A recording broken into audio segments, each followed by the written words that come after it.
By the 1930s, Germany had a love affair with margarine. It was the staple of the working-class diet, with the average German consuming a staggering 17.5 pounds of it per person every single year. But this culinary habit was about to become a matter of national survival. When Adolf Hitler initiated his 4-year plan in 1936, the goal was autarky, total economic and military self-sufficiency to prepare Germany for a war he knew was coming. At the heart of this plan was the German Fat Plan, a desperate attempt to secure the oils and fats needed for everything from food to explosives. The problem was simple and dire: a fat gap. Modern margarine was made cheaply with whale oil. Whales provided the blubber that could be liquefied into oil, which was not only a key ingredient in margarine, but also a vital machine lubricant and a component in manufacturing nitroglycerin for bombs. As Britain would declare whale oil a national defense commodity in 1938, Germany and Britain together bought up 83% of the world's whale harvest. And almost all of it was controlled by one country: Norway. The Norwegian whaling fleet was the undisputed master of the Southern Ocean, hunting along a remote, icy coastline in Antarctica, known as Queen Maud Land. Germany was dependent on a foreign power for a resource that was quite literally the grease that would keep its war machine running. After the crippling British naval blockade of World War I, Hitler and his inner circle, particularly the flamboyant Hermann Göring, were determined not to be held hostage again. They needed their own whales, and to get them, they needed their own piece of Antarctica. The solution was as audacious as it was secretive. A German counselor of state named Helmut Wolff pitched an ambitious plan to Göring: launch an expedition to Antarctica and claim the whale-rich Queen Maud Land for the Third Reich. By establishing a German sovereign territory there, they could build their own whaling stations and break the Norwegian monopoly. The plan was approved, and in the summer of 1938, preparations began for a covert mission that would be one of the most bizarre and overlooked episodes of the pre-war period. The target was the bottom of the world. The objective was blubber. The prize was margarine-fueled victory. The man chosen to lead this clandestine mission was Captain Alfred Richer, a decorated World War I naval commander. In a curious twist of fate, Richer was a man selected for his polar experience, not his Nazi fervor. He had previously been married to a Jewish artist, whom he divorced in 1934, likely to protect his career. He assembled a crew of 82 scientists, officers, and enlisted men, their cover being a scientific and exploratory mission. Their vessel was the Schwabenland, an old freighter retrofitted as a makeshift icebreaker and equipped with a secret weapon: 2 massive, 10-ton Dornier Wal whale flying boats perched on catapults on its deck. The Schwabenland slipped out of Hamburg on December 17, 1938, heading south into the unknown.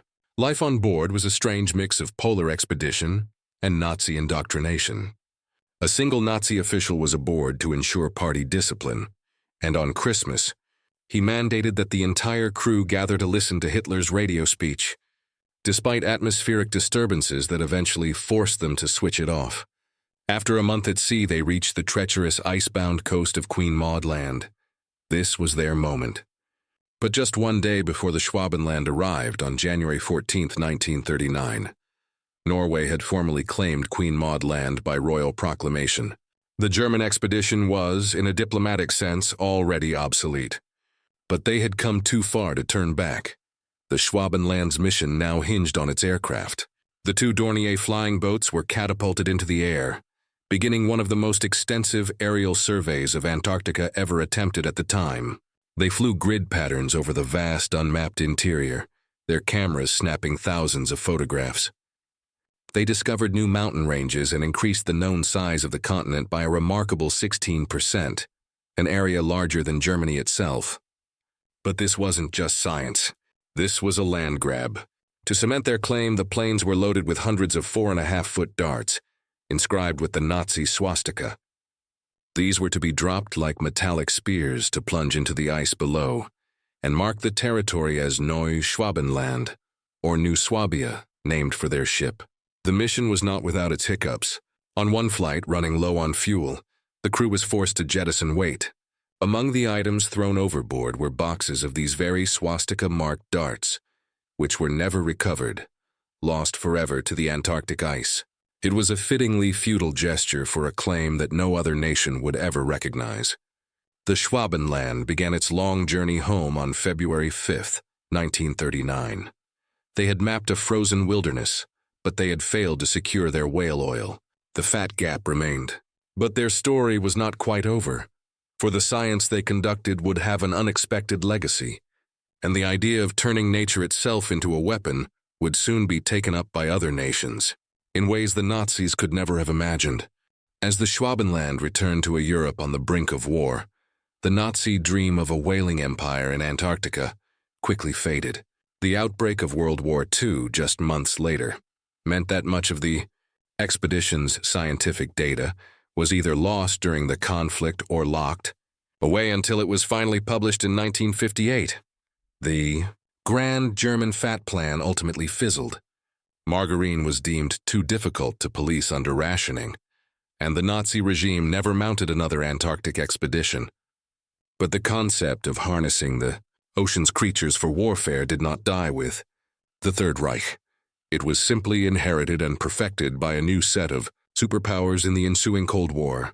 While the Nazis were trying to claim whales for their fat, the United States and the Soviet Union began to look at marine mammals themselves as potential weapons. In 1960, the U.S. Navy began a revolutionary and highly classified program, the Navy Marine Mammal Program, or NMMP.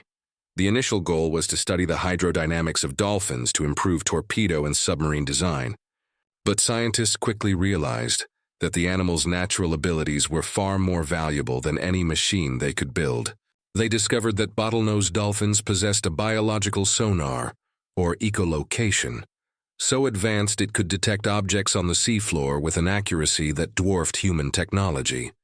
California sea lions, with their exceptional low-light vision and ability to dive to 1,000 feet, could be trained to retrieve objects.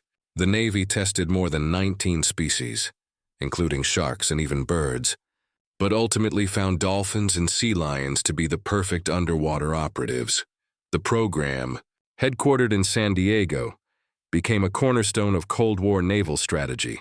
The Soviets launched their own rival program at a secret facility in Sevastopol, on the Black Sea, training dolphins, seals, and beluga whales. This was no longer about raw resources, as it had been for the Nazis. This was about turning the animals themselves into intelligent, living, breathing pieces of military hardware. The age of the dolphin spy had begun. So what exactly were these marine mammals trained to do? The rumors often spiral into science fiction. Stories of attack dolphins armed with toxic darts, trained to kill enemy divers. The U.S. Navy has consistently and officially denied this, stating that training dolphins to fight or kill humans is impossible and far too risky. The reality, though less Hollywood, is far more impressive and grounded in their incredible natural skills. The U.S. Navy deployed its marine mammals for 3 primary missions. The first and most critical was mine detection. A dolphin's echolocation can distinguish between a rock and a mine on the seabed with uncanny precision, something sonar technology struggles with in cluttered, shallow water. The dolphins were trained to locate a mine, then drop a transponder buoy nearby for human divers to later locate and disarm. The second mission was force protection. Dolphins were deployed to guard naval bases and ships against enemy frogmen. They would be sent on patrols to detect any unauthorized swimmers, and would alert their handlers by bumping a paddle on the side of the boat. This capability was used in real-world conflicts, with dolphins being sent to Vietnam in 1970-71, the Persian Gulf in 1987-88, and again in 2003. The third mission was object recovery. This was a specialty of the California sea lions. Test ordnance fired into the ocean would be fitted with an acoustic beacon. A sea lion would be sent out, locate the object, and then, in a remarkable feat of training, bring back a bite plate attached to a recovery line. It would then dive down, attach the device to the object, and return to the surface for its reward, a fish, while sailors winched the expensive test weapon back to the boat. These animals weren't mindless weapons. They were skilled partners. The star pupil of the early program was a dolphin named Tuffy, who in 1965 worked with the Sea Lab E2 project, ferrying tools and supplies to aquanauts 200 feet below the surface. These were the real, declassified duties of the Cold War's most unlikely soldiers. Any program shrouded in as much secrecy as the marine mammal program was bound to breed myths and controversies. The most famous legend erupted in the chaotic aftermath of Hurricane Katrina in 2005. A rumor spread like wildfire that dozens of trained Navy attack dolphins, wearing harnesses rigged with toxic darts, had escaped into the Gulf of Mexico. The story was a global sensation, but it was pure fiction. The manager of the marine park where the story originated dismissed it as something from X-Files. The Pentagon clarified they had never trained animals to attack humans due to the extreme risk of misidentification. The escaped dolphins were in fact rescues being cared for by the Navy. But the controversies weren't all based on fantasy. Animal welfare advocates like former dolphin trainer Rick O'Barry have raised serious concerns. O'Barry claims that to prevent dolphins from foraging in the wild and becoming less dependent on their handlers, the Navy used anti-foraging muzzles that prevented them from fully opening their mouths. The Navy counters this, stating that the well-being of the animals is paramount. They point to a full-time staff of veterinarians and biologists, and argue that the animals are trained using positive reinforcement, play and fish, not punishment. They also highlight the astounding statistic that their dolphins live about twice as long as their wild counterparts, and their sea lions up to 3 times longer, thanks to constant medical care and protection from predators. The legacy of these programs continues to this day. After the collapse of the Soviet Union, their Dolphin program was passed to Ukraine and was eventually sold to Iran in 2000. Following Russia's annexation of Crimea in 2014, they seized the Ukrainian Dolphin facility, with conflicting reports claiming the dolphins either died on a hunger strike or were simply integrated into a renewed Russian program. 2022 and 2023, satellite imagery indicated that Russia had indeed deployed dolphins to protect its key naval base in Sevastopol from Ukrainian underwater attacks. The secret war beneath the waves, it seems, never truly ended. The Nazi expedition to Antarctica for whale oil was a brutal, industrial-scale consumption of nature for war. The Cold War's use of dolphins was a more sophisticated, but no less strange attempt to recruit nature into that war. But in a final, profound irony, the most destructive weapons humanity ever created, nuclear bombs, have now given us a tool to protect one of the ocean's most gentle giants. You see, for decades, scientists struggled to determine the age of the magnificent whale shark. They grow rings on their vertebrae like trees, but no one knew how often a new ring was formed.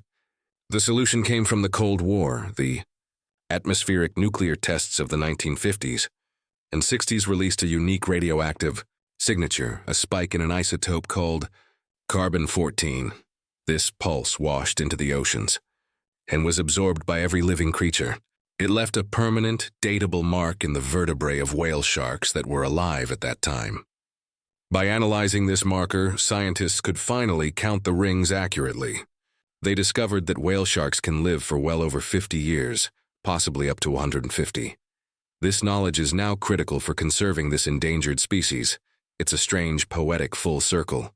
The shadow of war, which drove both the slaughter of whales and the recruitment of dolphins, has inadvertently given us a key to understanding and preserving life itself. It reminds us that in the long, tangled history of humanity's relationship with the natural world, even our darkest creations can sometimes, unexpectedly, shed a little light.